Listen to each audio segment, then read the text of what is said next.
He says, I was one of them. I used to borrow at Kiamaiko in Huruma. I'm now working in government. And that's what I said. Congratulations. That guy may actually know me. That's my area. That's actually, that's where, and I've seen guys come, you know, out of those areas. We grew up under the guidemanship of Bob Muno. We grew up in Mathare. So I have seen real stories of people who've made it. So but we know it's not everyone, and I guess that's the challenge. It's not everyone, but I know some who've actually, you know, the challenge in Nairobi has been to try and filter out who's genuine and who's not. Correct. More and more, our streets have been filled by, you know, people who are just pests. Yet in between them lie the real stories of people who need assistance. I had a friend of mine who's called Jose. Jose used to sleep at the Nakumat on Moi Avenue, under the thickets there. So one time I'm parked and my lights are on and I see Jose under that thicket. And for about 3 months, I kept seeing him weekly. So I left to go to school. When I came back, I was so distraught that Jose had passed on, just sleeping in those thickets. So we'd go and have a meal, you know, and I'd buy him some clothes. I was racking my head around how would I shelter this guy and how would I do this for as many as I can. It goes beyond that single act of renting a place out for them. Whereas, you know, I also have had a bunch of, you know, street kids around the Tuskies on Ngong Road who knew I meet them Tuesday evenings. And 2 of them have actually gotten placement, one with my assistants, the other on his own. So some of them are very genuine. Yeah.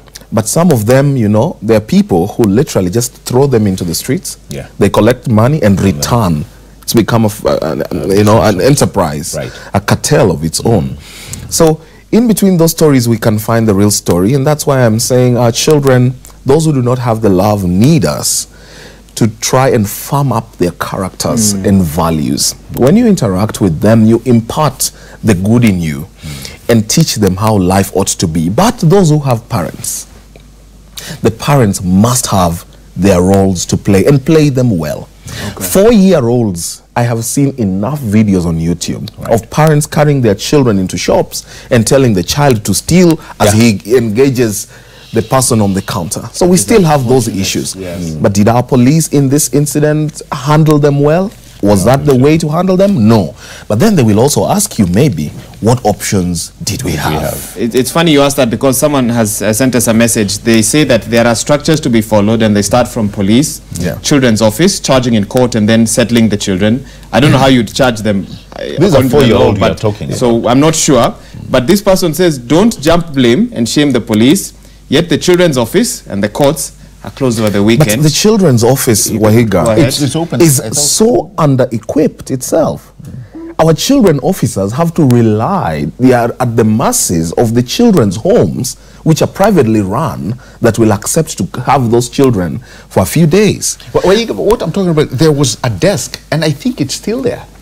Maybe in some stations. No, I think it was supposed to be in all of them. Yeah. And there was a time that desk was so used. You know, you would go there, and if you had a problem with a child, they would take you to that particular desk. I have not seen it of late, but I know it's there. And so when you talk about dealing with children and saying courts were closed, that's something I'm not buying. As much as we don't want to jump gun, you know, or jump blame, I mean, this is a case that needs to be expounded. We need to know how did all, you know, the structures fail, that they could not accommodate that is the question. Such a situation. You know, I'm not saying the courts were open, but, you know, it is wrong still to say that you're going to reprimand or you're going to remand these children into a police cell for them to stay there 18 hours while parents are begging to give them food and also give them warm clothing.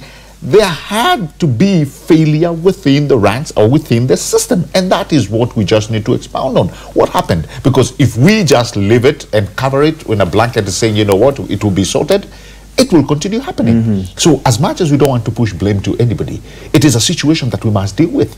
How did it go that low and that wrong? I mean, the police are themselves parents, Wahiga. The police are themselves parents, I suppose. So if they had wanted to exhibit that they tried, because the children may be guilty, and as a parent, You know, Proverbs, spare the rod, spoil the child. As a parent, you don't want to spare the rod. They would have taken them, for example, to the OCS's or DTO's office. Yes. Yeah. Make them sit there. Correct. And wait. Welcome, go straight. Piga magoti kidogo. Why do you do that? You know, in that way, you're trying to be a parent, still, you know, still dealing with the sin, but still being humane, such as not to expose the children to those and feed them. Namwambia kula kwanza ndio nikuchape. That's how you handle children. They are children. You seem to have gone through a similar experience. But you're right. There were options. Yeah, there were options. I think that's what we are trying to say. And if you just push what David is saying, you are removing this child from a safety zone where probably parents are, putting them into a cell to find real criminals now. And that's why we started talking about who are these kids finding in there. Yeah. Probably, and I'm not saying they were there. You never know. What's the probability of them finding a child molester in that cell? Then how are you going to provide or take care of them while they are in there? So I think on all sides, I think it was so wrong. We also need to question the parents as much as we are talking about the police. Where were you people?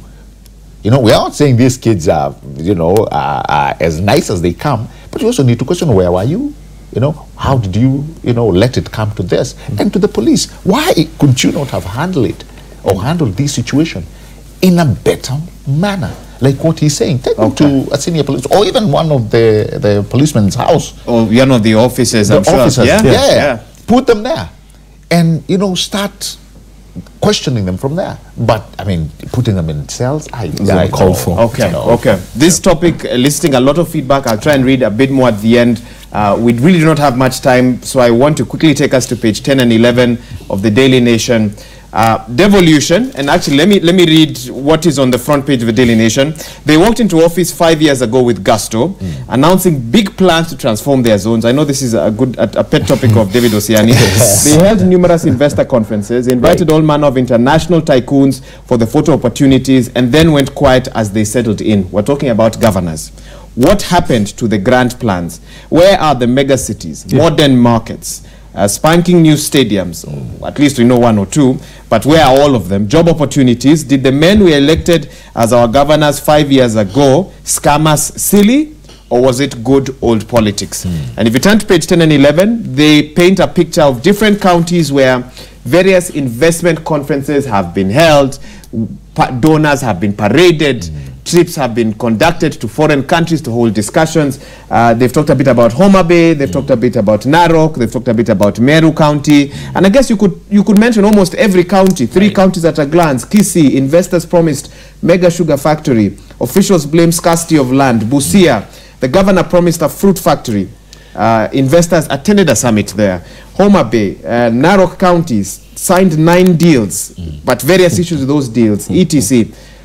Where have things gone wrong? When did the rain start beating the counties? Why are these projects stalled? Some not completed, others never even started to begin with, David? Our problem is greed. I'll call it for what it is. Is it the only problem? It is what informs this mismanagement. Secondly, I think most of the governors probably do not have people who they can rely on in terms of advice. So they end up picking advisors who are jokers, who are not professionals. I'll call it for what it is. I feel zilch. So when you have a greedy person appointing people not to deliver, but to feed his greed, the end result is failure. Remember, I want you to look at Makueni Governor, Kivuta Kibwana. You remember how he had a backlash when the MCAs could not take away as much as they needed? They threatened impeachment. The citizens told them, oh, you want to impeach the worker, we'll fire you. You need to visit the fruit factory in Makueni. Guys who have implemented stuff. You need to go and see that Makueni is the only county. Now everyone wants to learn from them how they implemented the universal healthcare plan. Everyone walks into hospital. You pay 500 for a whole year, but you will have all the services because the county, they've realized it is rather fairly cheap to just pay up. Most of the people in the county don't fall majorly sick and they'll be then transferred here if at all. Now, and then you have all these investments. I've been waiting for Machakos City to come. I acknowledge that as you leave Mombasa Road into Machakos, it's very clean. When you get into Machakos itself, it's very untidy. So what is the essence of beautifying the pathway into Machakos and then the place where you're going to? And it's a very small city. And many other counties, even the investment plans that were in, Kisii, as has been said, even the coastal region that should have done much more, even Nairobi County. All right? You have places like Nyeri County that would have performed threefold better, that should have had real agri-cities. I hoped for an agri-city in Homa Bay County. I'm waiting for it to show up. The problem has been greed, and I am praying that we have men and women of honor to run our counties in the next phase. Of course, the next phase because you're not sure about starting phase? Well, I mean, the current one. Because if you end up perpetuating that greed and corruption, it is said we just devolved corruption greatly. And whereas I have to appreciate that there are a few roads that have come up, an ECD center that was never there, a few things, if that money had been used well. One time I said, I wish someone would tell governors, you want to steal, okay, each of you, take 1 billion shillings, loot it, now work for the county with the remaining money. It will still change lives. Because we are losing 50%. We are losing 60%.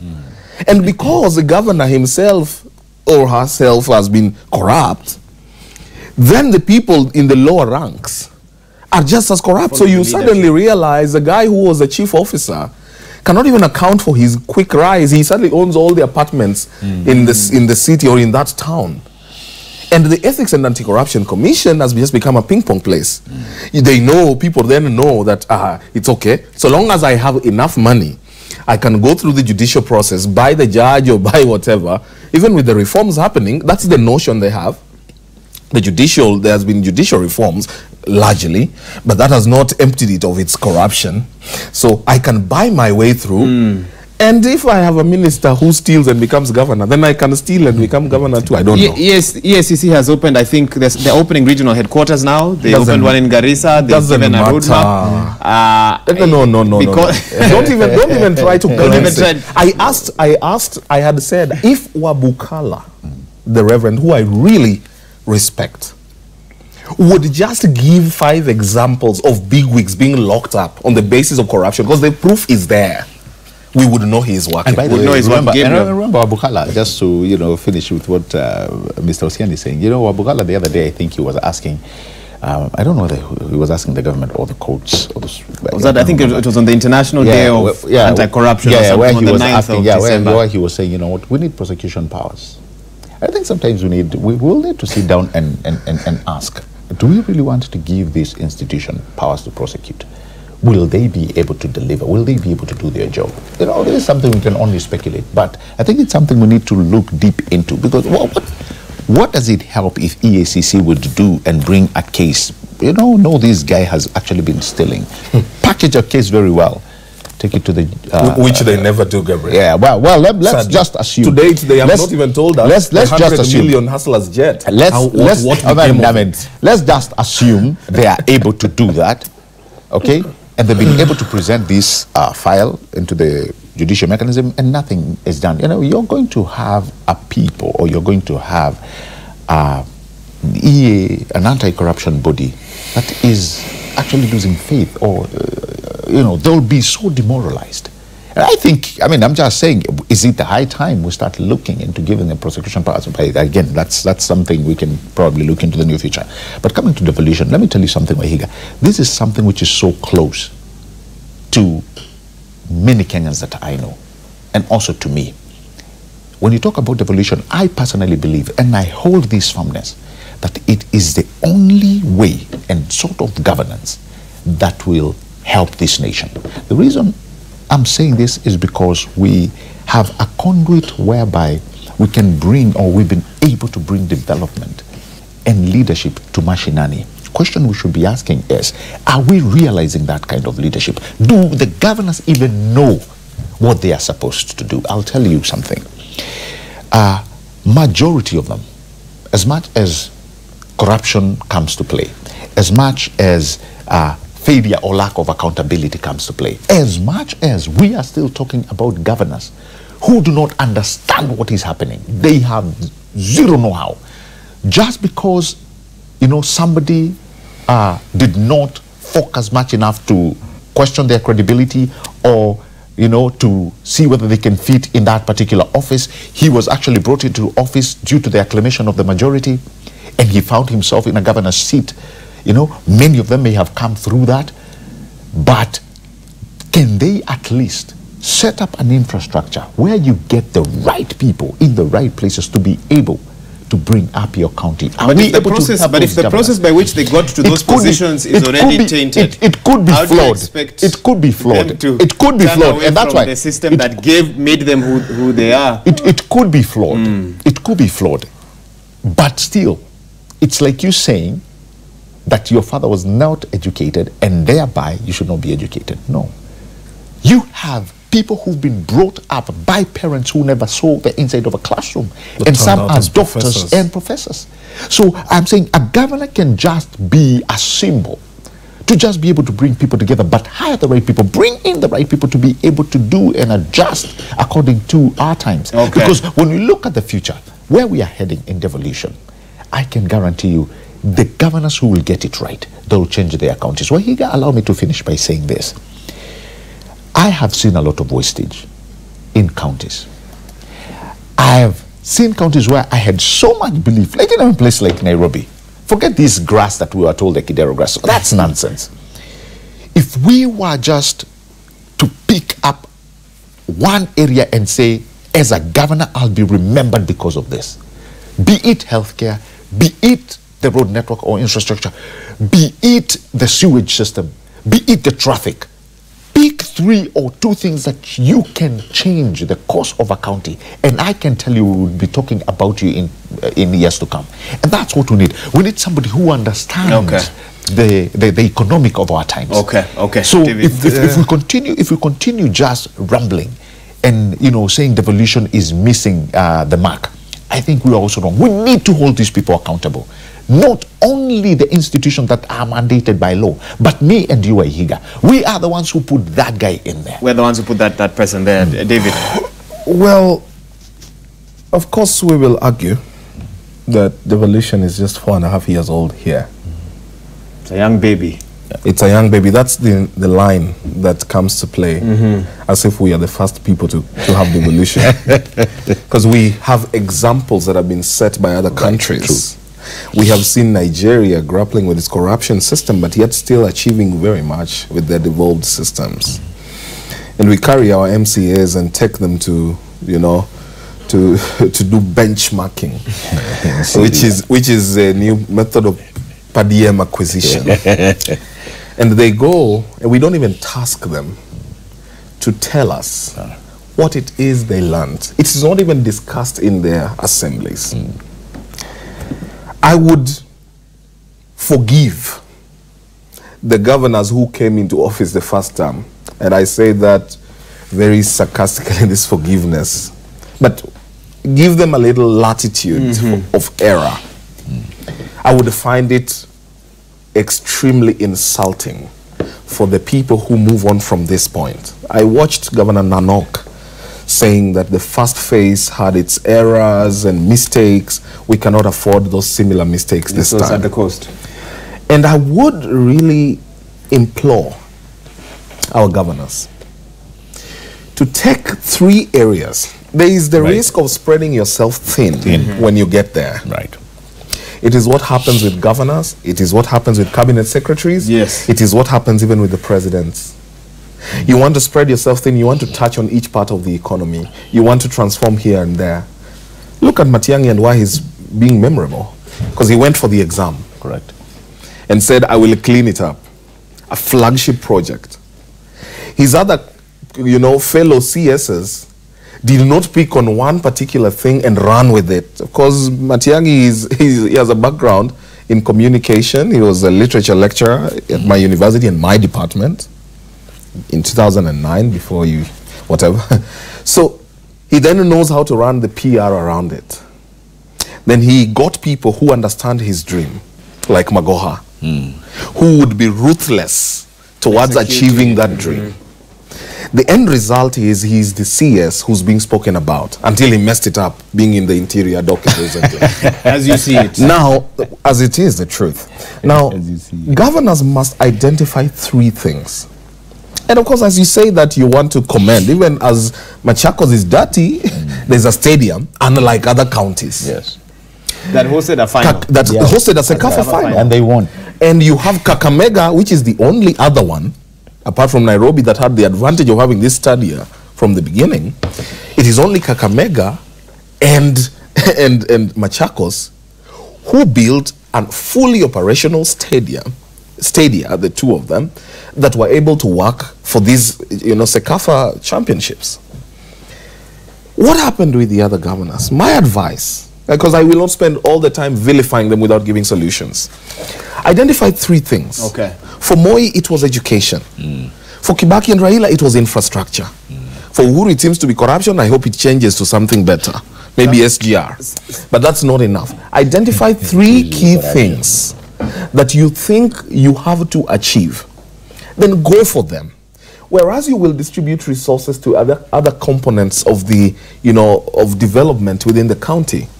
These 3 must be dear to your heart. Okay. Get teams that would achieve them with you. Yes. Not jokers who don't even know what they're doing. Okay. Pay for consultancies if you must. Hire some of us. And to pick up on a comment you've made, we don't have anyone here from Jubilee to counter what you said, but of course the Jubilee administration would speak differently to what you said. I love Jubilee. They have Gabriel to speak for them. But I'm telling them that is, they know the truth. One thing I like. If Gabriel would speak for them, one thing I like, and again, like Osiane said, instead of vilifying, we know we have a problem. There's a problem here. One thing I like, and I'll mention this, and I'm not holding brief for her, but what I've seen Governor Anne Waiguru doing is that she has set a roadmap for Kirinyaga for the next 15 years.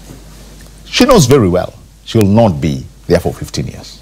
But what she has said is, we need to set this roadmap of where Kirinyaga and her people are going, such that even if I was to leave this seat, we have a roadmap that we've all agreed, including the MCAs, that from now, 15, 20 years, this is the Kirinyaga we want. And how we are going to do that is we all agree that even the next governor coming in, he or she must accept to move in line with this manifesto, with this blueprint. And what they are talking about basically is making sure that Kirinyaga will never lack matters food. Food sufficiency, that's one. Talk about rising education and healthcare. That's what she has, she has only touched. And that's why you saw the dam being unveiled. And after that, she's saying we'll be able to feed even our neighbors. So that is a very good place to start. If we can have governors set these roadmaps and they get to the business, because I believe the president has actually talked about this a lot. And his deputy president as well. They said devolution is the only way, and they understand it. They said devolution is the only way that will bring transformation in this country. And I agree with them 100%, because we need only to understand and put structures that cannot be bended by these crazy governors. A governor comes into office, and before you know, they are fighting with their deputy. Before you know, the MCAs are in tow.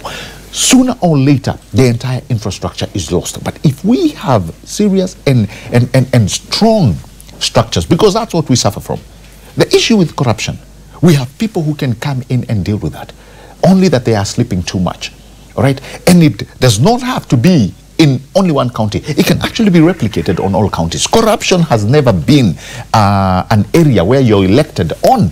So once you come in and people are able to see this guy is not doing what he is doing, our laws are very clear, even in recalling this governor. So we should not be saying that once he's been elected, so he has free space to operate. No, we have laws and we have structure and we have a system to recalling this person. So I believe that is the area we should be going. Because Wahiga, let me tell you, if devolution does not work in this country, we are doomed.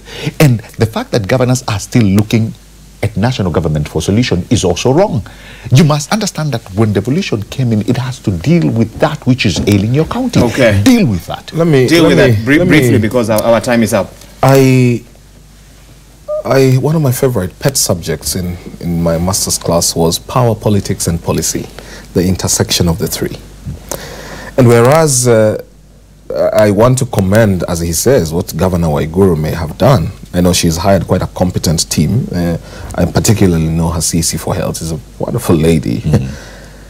You may set up that roadmap, but to assume that you are able to have the next person pursue and follow through is, I tell you, that's not how power works. That's not how politics works. Power, politics, and policy is a very crazy intersection. When you build policies to achieve that continuum of policy making and implementation, you need to have your dream carriers taking over from you. And that's why it is said you're only as successful as your successor. So when you carry that dream, every governor who is serious must first invest in who takes over from me, who runs the show when I am gone, who will implement this.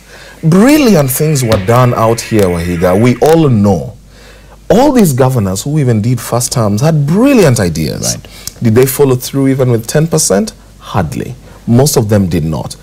There may have been problems in terms of, you know, revenue allocation, whether money came in time, whether it was even sufficient and everything. But unto whom, when you're given the little, you know, the story of the talents in the Bible, when you're given one talent and you don't replicate it, you keep it and cry that it was little, then you are not able to get more tomorrow. Prove to your county that with the little resources, with the meager financing and funding, we've been able to achieve so much. Now, once you have been able to prove that, identify a dream carrier. You're not going to be there forever. These officers are as transient as it gets. Get a dream carrier, nurture them. It is what Mandela did with the man I now am so elated about, Cyril Ramaphosa. Mandela wanted Ramaphosa to be president. The ANC structure did not want Ramaphosa to be president. Mandela had Ramaphosa as his dream carrier. 20 years down the line, Mandela's legacy will come to pass. His dream carrier will now carry the dream, and I hope he transforms South Africa. Every governor, just like any president who wants the achievements under him to continue, to carry on, must identify the person who identifies with their dreams and can carry their dreams. Fair enough, fair enough. You see, very quickly, the only reason why I don't like those power plays and power games is because the Mwananchi does not understand. But if me and you understand where this county is going, remember we are talking about generations to come. We are not talking about 10 years.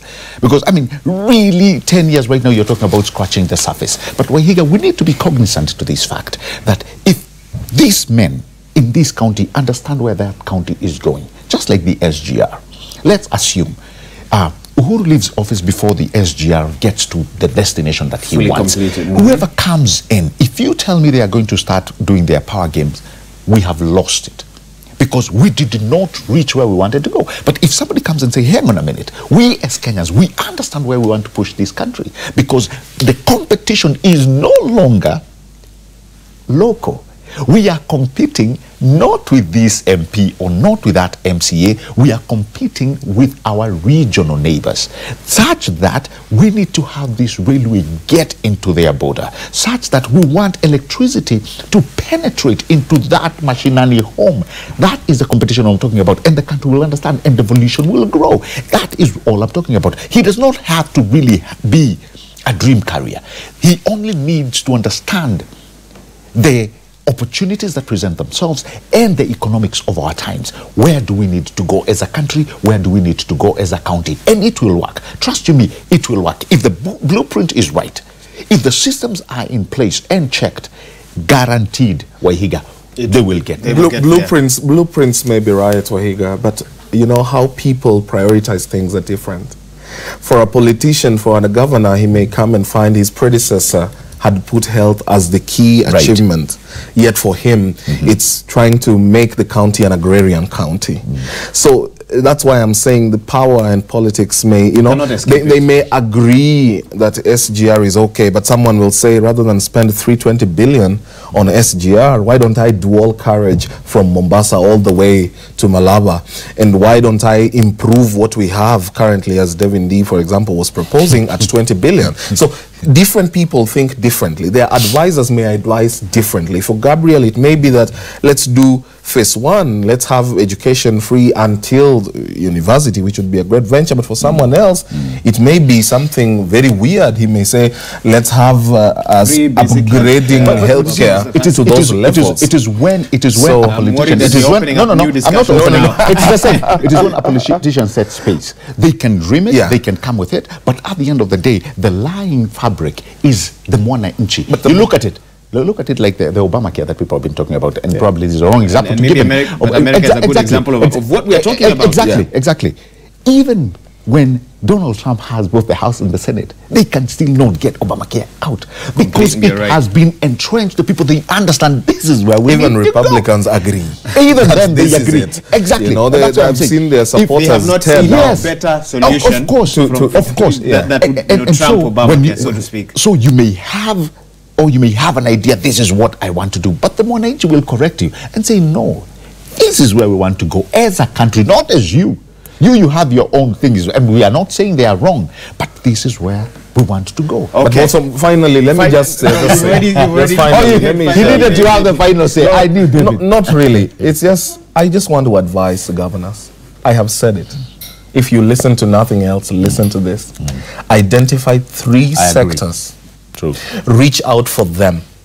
If you need advice and you think you hired your relatives as advisors and they may be incompetent, some of us will be able to help put you on your path. That's where and also I have South Africa to congratulate. Okay. Right? Oh, that one we have to. Cyril Ramaphosa has done great, you know, and give me a minute. You know, I met John Carlin. John Carlin was a great friend of Mandela. He wrote the book Knowing Mandela. I read his book and looked for him in London, and I was privileged to meet him. And John Carlin told me how Cyril was one of the greatest visionaries of their time. As a young man, Mandela had seen in him what would take South Africa forward. And Mandela invested heavily in him.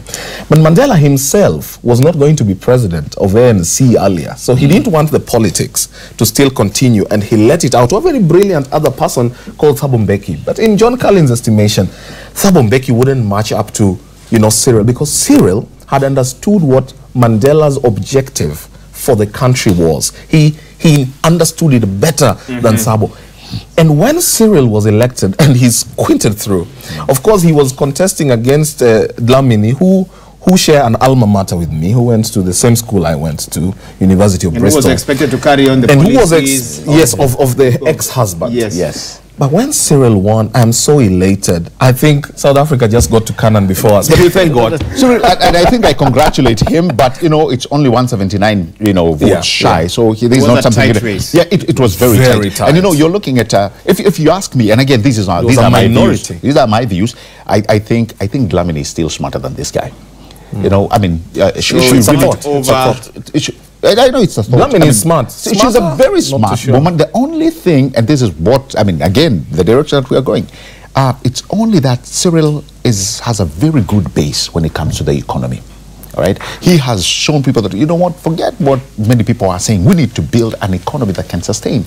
If you look at Dlamini on the other side, that's what smartness is. Dlamini, her radicalization. I mean, she's very radical when it comes to the rights of the whites and the blacks. And many people are like, well, hey, hang on a minute. Will we have a Mugabe, you know, in the hands of this woman? I mean, people may have been afraid of her, but she got serious support. I mean, look at the ANC Women League. I mean, many people are looking at her as the... And the Youth League supported Dlamini. They really supported her. But what I think tipped the scale. Yes. Was the fact that Cyril, when it comes to economy, man. No, the guy. Okay, the guy okay. is good. David, we'll have to stop there. All right. Thank you so much, Gabriel Thank Muduma, you. David Osiani, for taking time to be here with us. And for those of you who've watched and SMS, sent feedback, even as we talked about just a few of the big stories of the day, there's so much more. Watch the news, grab whatever paper you prefer to read and get more details on that as well. You can also get more details on our website, www.citizentv.co.ke. You're watching the Power Breakfast Show. We take a quick break now. We will be right back.